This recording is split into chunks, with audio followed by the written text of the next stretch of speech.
আসসালামু আলাইকুম প্রিয় দর্শক, আজ আমরা একটা জরিপ নিয়ে কথা বলবো। জরিপ হলো এটা প্রথম আলোর একটা জরিপ। প্রথম আলো বাংলাদেশে কিন্তু একটা গুরুত্বপূর্ণ পত্রিকা এবং বাংলাদেশের সরকার পরিবর্তন, সরকার গঠন, এই সমস্ত অনেক ক্ষেত্রেই প্রথম আলো কিন্তু দুর্দান্ত রকম কিছু ভূমিকা রাখে। আপনারা মনে করতে পারবেন, আগে সরকারের প্রধানমন্ত্রী শেখ হাসিনা অনেকটা প্রকাশ্যেই প্রথম আলোর সঙ্গে যুদ্ধ ঘোষণা করেছিলেন। সেই যুদ্ধে প্রথম আলোর পরাজয় হয়নি। কার পরাজয় হয়েছে সেটা আপনারা জানেন। আবার নতুন যে সরকার হয়েছে, এই সরকারও কিন্তু আমরা শুরুর দিক থেকে দেখেছি যে প্রথম আলোর এক ধরনের আশীর্বাদ এই সরকারের প্রতি আছে। তারা সরকারকে নানাভাবে সমর্থন করে এবং যারা প্রথম আলোতে নিয়মিত কলাম লিখতেন, প্রথম আলোর ঘরানার সঙ্গে যারা জড়িত, এরকম কমপক্ষে ৩-৪ জন উপদেষ্টা এখানে আছেন। তারা প্রথম আলোতে কলাম লিখতেন, এখন তারা এখানে উপদেষ্টা হিসেবে আছেন, অথবা প্রথম আলোর ঘরানা হিসেবে তারা পরিচিত ছিলেন, তার উপদেষ্টা আছেন। কাজেই প্রথম আলো অনেক সময় কিং মেকারের ভূমিকা বাংলাদেশে কাজ করে। বিগত 1-11 সরকারের সময় তাদের গুরুত্বপূর্ণ ভূমিকা কিন্তু আমরা দেখেছি। সেই প্রথম আলো যখন একটা জরিপ করে, তখন সেই জরিপকে কিন্তু গুরুত্ব দিতেই হয়। এবার তারা যে জরিপটা করেছে, সেই জরিপে তারা নিজেরাই করেনি, একটা বেসরকারি গবেষণা প্রতিষ্ঠান কিমেকার্স কনসাল্টিং লিমিটেড এদের সাহায্য নিয়ে করেছে।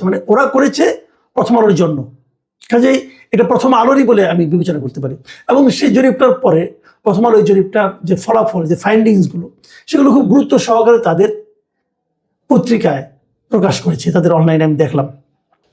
তো এই জরিপে কি ছিল, এই জরিপটা কাদের মধ্যে করা হয়েছে, কিভাবে করা হয়েছে, সেটা আমি পরে আলোচনা করছি। তার আগে আমি জরিপের ওই যে ফাইন্ডিংসগুলো, সেগুলো নিয়ে একটু কথা বলি। যেমন ধরুন, কতগুলি পয়েন্ট তারা আমি আপনাদের একটা ছক দেখাচ্ছি, দেখেন তাদেরই পত্রিকা থেকে নিয়েছি। সেখানে তারা কতগুলি জিনিস দেখিয়েছে যে কি কি ক্ষেত্রে সরকার ব্যর্থ, কোন কোন ক্ষেত্রে সফল, এবং কোন কোন ক্ষেত্রে সফল নাকি ব্যর্থ, এটা জরিপে যারা নাকি মতামত দিয়েছে তারা কনফার্ম না, বলতে পারছে না। এখানে দেখুন, মত প্রকাশের স্বাধীনতাকে নিশ্চিত করতে পেরেছে, এটা বলেছে 31.7%, এরা বলছে এটা ব্যর্থ হয়েছে। এবং 65.9% বলেছে যে তারা সফল হয়েছে। ধর্মীয় শান্তি ও সম্প্রীতি বজায় রাখার ক্ষেত্রে 34.6% বলেছে তারা ব্যর্থ হয়েছে, এবং 63% লোক বলেছে তারা সফল হয়েছে সরকার, এবং 2.4% তারা কনফার্ম না, নিশ্চিত না। বিগত আওয়ামী লীগ সরকারের সময় ঘটা নির্যাতন নিপীড়নের বিচারের ক্ষেত্রে এই সরকার 42% লোক মনে করে তারা ব্যর্থ হয়েছে, এবং 51% লোক মনে করে তারা সফল হয়েছে, এবং 6.4% লোক মনে করে তারা জানে না, বুঝতে পারছে নাকি। এগুলো আরো অনেকের আছে, সবগুলো আমি বলবো না, কয়েকটা বিষয় বলি। যেমন অবাধ ও নিরপেক্ষ নির্বাচন ও সুষ্ঠু ভোটের পরিবেশ তৈরি করা, এক্ষেত্রে 40% লোক বলেছে তারা ব্যর্থ হয়েছে, এবং 50% লোক বলেছে সরকার সফল হয়েছে। কি করতে? যে অবাধ নিরপেক্ষ নির্বাচন ও সুষ্ঠু ভোটের একটা পরিবেশ এই সরকার তৈরি করতে পেরেছে, এটা নাকি 50% লোক বলেছে হ্যাঁ পেরেছে, আর 40% লোক বলেছে তারা পারেনি, এবং 9.5% লোক বলেছে তারা কনফার্ম না, তারা বুঝতে পারছে না এটা করতে পেরেছে কিনা। দ্রব্যমূল্য নিয়ন্ত্রণ নিয়ে প্রায় 59.5% লোক বলছে সরকার ব্যর্থ হয়েছে, এবং 40.1% লোক বলেছে যে সরকার সফল হয়েছে। আইন শৃঙ্খলা পরিস্থিতির নিয়ন্ত্রণে 60.2% বলেছে যে তারা ব্যর্থ হয়েছে, এবং 38.7% লোক বলছে যে তারা সফল হয়েছে। আবার ধরেন দুর্নীতি দমন, এ প্রসঙ্গে 75% লোক বলেছে তাই সরকার ব্যর্থ হয়েছে, 23% লোক বলেছে যে তারা সফল হয়েছে। এবং কর্মসংস্থানের সুযোগ তৈরি, এক্ষেত্রেও 75.4% লোক বলেছে যে সরকার ব্যর্থ হয়েছে, আর 22% লোক বলেছে সরকার সফল হয়েছে। তো এখানে আমরা দেখলাম যে কয়েকটা ক্ষেত্রে তারা সরকারের ব্যর্থতা বলেছে, কর্মসংস্থান, দুর্নীতি দমন, আইন শৃঙ্খলা নিয়ন্ত্রণ, দ্রব্যমূল্য, তারপরে এগুলিতে সরকার অর্ধেকের বেশি লোক বলছে সরকার ব্যর্থ হয়েছে। যাক, এগুলো হতেই পারে, কারণ আপনারা মাথায় রাখবেন এই জরিপটা তারা করেছে কাদের মধ্যে? জরিপটা করেছে দেশের 5টা নগর বলতে কি আমি বুঝতে পারছি, এটা কি জেলা শহর নাকি মেট্রোপলিটন শহর নাকি রাজধানী শহর সহ বিভাগীয় শহর আমি জানি না। 5টা নগর এবং 5টা গ্রাম বা আধা শহর, এই অঞ্চলগুলিতে তারা যারা প্রাপ্তবয়স্ক লোক আছে, তার মধ্যে আবার 55 বছর উপরে যায় নাই, 18 থেকে 55, এরকম 1342 জন লোকের মতামত নেওয়া হয়েছে। 1342, 1500ও না। এদের মধ্যে তারা মতামত দিচ্ছে, এবং মতামত সংগ্রহ করেছে অক্টোবর মাসের 21 থেকে 28 তারিখের মধ্যে। এবং যারা জরিপ করেছে তারা বলেছে যে এটা একটা মতামত জরিপ, জরিপের এটা দেশের প্রতিনিধিত্বমূলক জরিপ তারা দাবি করছে আর কি।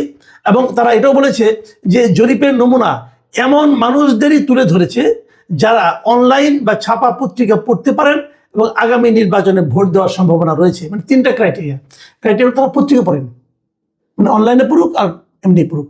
অনলাইনেও কিছু লোক পড়ে, আবার কিছু লোক পড়ে না, আপনার পত্রিকা কিনে পড়ে। আবার যারা আগামীতে ভোট দিতে পারেন, যেহেতু প্রথম আলো একটা পত্রিকা, তারা এই ধরনের লোকই চাইবে, এটা খুব স্বাভাবিক।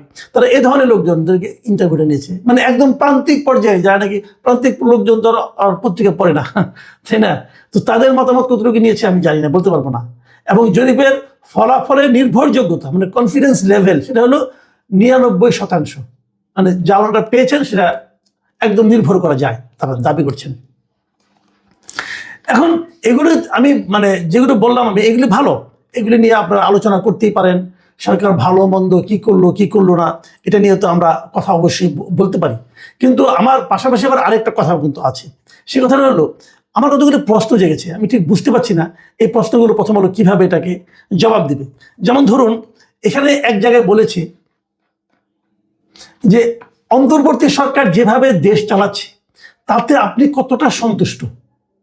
ভাবুন, এখানে কিছুটা সন্তুষ্ট হয়েছে 49.3%, অত্যন্ত সন্তুষ্ট হয়েছে 5.2%, মানে 5 আর 49 যোগ করলে হচ্ছে আপনার এখানে 54.5%।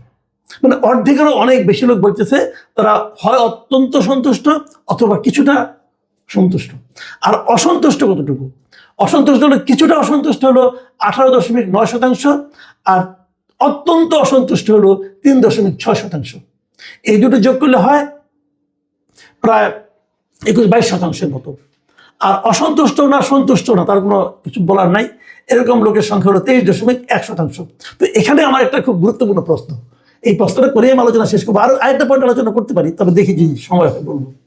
আমার প্রশ্ন হলো, ভাই এই দেশের সাধারণ মানুষের মধ্যে আমরা সবাই জানি আওয়ামী লীগের কিন্তু কিছু নির্দিষ্ট কিছু ভোট আছে। সেই ভোটটা কত? সবাই জানে আওয়ামী লীগের ভোট একটা সংখ্যা আছে, সেটা 30-এর উপরে। আওয়ামী লীগ যখনই ভোট হয়েছে 30% কম কখনো ভোট তারা পায় নাই। তাহলে 30% লোক আওয়ামী লীগকে পছন্দ করে অথবা নৌকা মার্কাকে ভোট দেয়। ধরলাম গত কয়েক বছরের সমস্যার কারণে আওয়ামী লীগের ভোট অনেক কমে গেছে। কত কমেছে বলেন? কমতে কমতে 20-এ আসছে। কিন্তু একটা কথা বলেন তো, যারা আওয়ামী লীগের লোক তারা কি এই সরকারের উপর সন্তুষ্ট হবে? তারা তো দৌড়ের উপরে আছে ভাই, তাদের বিরুদ্ধে মামলা মোকদ্দমা এমুক তমুক। এই সরকারের উপর সন্তুষ্ট এমন আওয়ামী লীগের একটা লোককে দেখাতে পারবেন আপনারা কেউ? জরিপ করার দরকার নাই। আপনার বাড়ির পাশে আশেপাশে আত্মীয় স্বজনের মধ্যে কেউ না কত আওয়ামী লীগ করে, ওদেরকে জিজ্ঞাসা করেন তো যে এই সরকার কি ভালো কিছু করছে? আওয়ামী লীগের প্রত্যেকটা লোক এই সরকারের প্রতি অত্যন্ত অসন্তুষ্ট, এতে কোনো সন্দেহ নাই। মানে কিছুটা অসন্তুষ্ট, অনেকটা সন্তুষ্ট, কিছুটা অসন্তুষ্ট, কিছুটা সন্তুষ্ট, এটা তো হতে পারে না ভাই। আওয়ামী লীগের লোকজন এই সরকারের উপরে প্রচন্ডভাবে অসন্তুষ্ট। এটা কিন্তু বলার জন্য কোনো মানে বিশেষ গবেষণার দরকার পড়ে না। তাদের সংখ্যা আপনি বলছেন 3.6%। এটা কেমনে হয় ভাই? আমার একটু বুঝান, আমি বুঝি না ভাই, আমি বুঝি না। আমি এই ঘটনা এই দেখার পরে আমি 2 জন লোককে ফোন টোন করছি, আওয়ামী লীগের লোক যারা আওয়ামী লীগের লিডার ওদেরকে বলছি আপনারা কি কিছুটা সন্তুষ্ট? ওই কিসের পর যে চরম অসন্তুষ্ট তারা। কারণ এখন বলেন, হতে পারে এই সরকার ভালোই করছে, আমি অস্বীকার করি না, হতে পারে আওয়ামী লীগ খুব খারাপ, তবে মানলাম। কিন্তু ওই যে আওয়ামী লীগ খারাপ হয়, সেই খারাপটা এই সরকার করতে দিচ্ছে না। কিন্তু ওই লোকটার মনের ভাবটা কি? ওই লোকটা খারাপ কাজ করতে না পারার কারণে, যার কারণে করতে পারছে না, তার উপরে অসন্তুষ্ট হবে না? হবে তো। তাহলে চরম অসন্তুষ্ট 3.6% কি করে হয়? তাহলে এটা দুটো কারণ হতে পারে। একটা কারণ হতে পারে আপনারা জরিপ করার সময় আওয়ামী লীগের লোকদের কাছে যান নাই, বড় জোর 3.6% লোকের কাছে আপনি গিয়েছেন, বাকিদের কাছে যান নাই। সিম্পল কথা, যাদের কাছে গেছেন তারাই চরম অসন্তুষ্ট হয়েছে।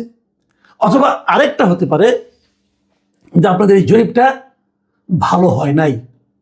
ওই যে বললেন না আপনি যে এটা নির্ভুলতার হার, মানে কনফিডেন্স লেভেল 99%, ওটা ভাই আপনার জন্য 99%, আমার জন্য না। এই জন্য আপনি যে কোনো লোকের কাছে যান, যাই বলেন যে এই সরকারের উপরে চরমভাবে অসন্তুষ্ট কত, সেটা যদি 3.6% হয় রে ভাই, যদি বলেন অন্য সমস্ত আমরা বাদ দিলাম, যেটা আপনি বলেন তখনই আপনার কনফিডেন্স লেভেল জিরোতে চলে আসবে। আপনি 99% বললে তো হবে না।